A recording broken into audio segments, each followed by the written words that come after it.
Assalamualaikum warahmatullahi wabarakatuh. Video kali ini saya akan menjelaskan tentang dakwah Nabi Muhammad SAW mulai dari dakwah Syria hingga dakwah Syria. Pada awal dakwahnya, Nabi Muhammad SAW menggunakan dakwah Syria secara sembunyi-sembunyi dalam menyebarkan Islam. Allah lah yang memerintahkan Nabi untuk berdakwah secara sembunyi-sembunyi dalam wahyunya surat Al-Maidah ayat 1-5. Nabi Muhammad SAW melaksanakan dakwah Syria di rumahnya sendiri. Pertama-tama, Nabi menawarkan Islam kepada orang terdekat, keluarga inti, serta sahabat karib beliau. Mereka diajak untuk memeluk Islam. Dalam sejarah Islam dikenal sebagai As-Sabiqun al-Awwalun, orang-orang yang paling dahulu dan pertama masuk Islam. Mereka adalah Khadijah radhiyallahu anha binti Khuwailid, Ali bin Abi Thalib, anak laki-laki Muslim pertama, Abu Bakar As-Siddiq, pria dewasa pertama yang menerima Islam, dan Zaid bin Harithah, budak pertama yang masuk Islam, dan masih banyak lagi.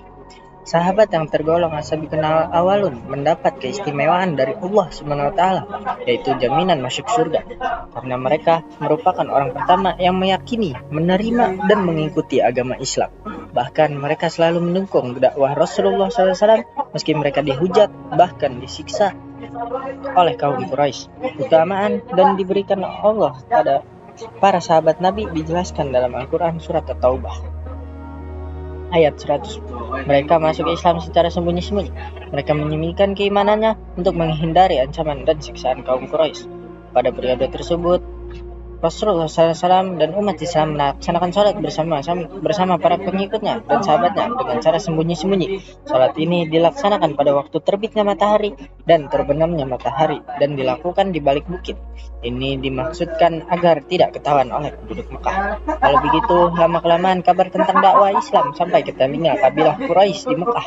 Kala itu mereka tidak terlalu peduli dengan dakwah Islam karena menganggap Nabi Muhammad SAW sebagai orang yang peka terhadap urusan agama. Tidak lebih dari itu. Setelah 3 tahun melaksanakan dakwah Syria, lalu Allah memerintahkan Nabi untuk berdakwah jariyah sebagaimana disampaikan dalam wahyunya pada surat Asy-Syu'ara ayat 214 yang artinya, dan berilah peringatan kepada kerabat-kerabatmu yang terdekat. Awalnya Nabi merasa berat, tapi malaikat Jibril mengingatkan ini adalah perintah Allah. Lalu Nabi pun beranikan diri dan mengundang makan-makan pertama pada keluarga dekatnya dan yang hadir 40-50 orang dari Bani Hashim dan sebagian Bani Muthalib. Lalu di saat makan-makan, Abu Lahab berkata kepada Rasul, "Bicaralah jika ingin bicara." Seperti itulah sekiranya Abu Lahab berkata kepada Rasul, tapi Rasul hanya diam, tak mau bicara apapun sampai selesai acara. Mereka semua pun pulang. Lalu Rasul mengundang makan-makan untuk kedua kalinya. Dan di pertemuan kali inilah Rasul menyampaikan agama Islam kepada para paman dengan cara bersahadat. Lalu Abu Thalib berkata, "Aku akan mendukung dan melindungimu, namun aku tidak mempunyai pilihan lain untuk meninggalkan agama Abdul Muthalib." Begitulah yang tidak diucapkan Abu Thalib. Lalu Abu Lahab pun berkata, "Demi Allah, ini adalah kabar buruk. Ambillah tindakan terhadap dirinya sebelum orang lain yang melakukannya." Dan Abu Thalib berkata lagi, "Demi Allah, kami tetap akan melindunginya selagi kami masih hidup." Setelah berdebat selesai, mereka pun pulang. Lalu tak lama dari kejadian itu, Rasul pun berdakwah lagi di atas bukit Safa. Nabi SAW pergi menunjuk bukit Safa lalu bersuruh, "Wahai sekalian manusia, berkumpullah kalian."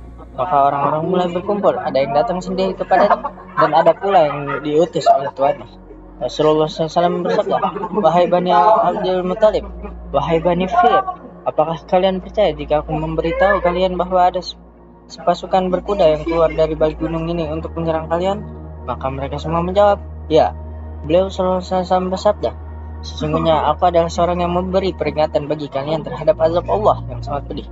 Lalu Abu Lahab berkata, "Celakalah engkau wahai Muhammad sepanjang harimu. Apakah engkau memanggil kami hanya untuk ini?" Abu Lahab sangat marah kala itu. Dan setelah kejadian itu Allah menurunkan surat Al-Ahzab 1-5.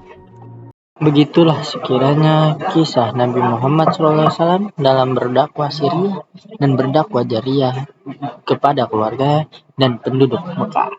Sekian, Assalamualaikum warahmatullahi wabarakatuh.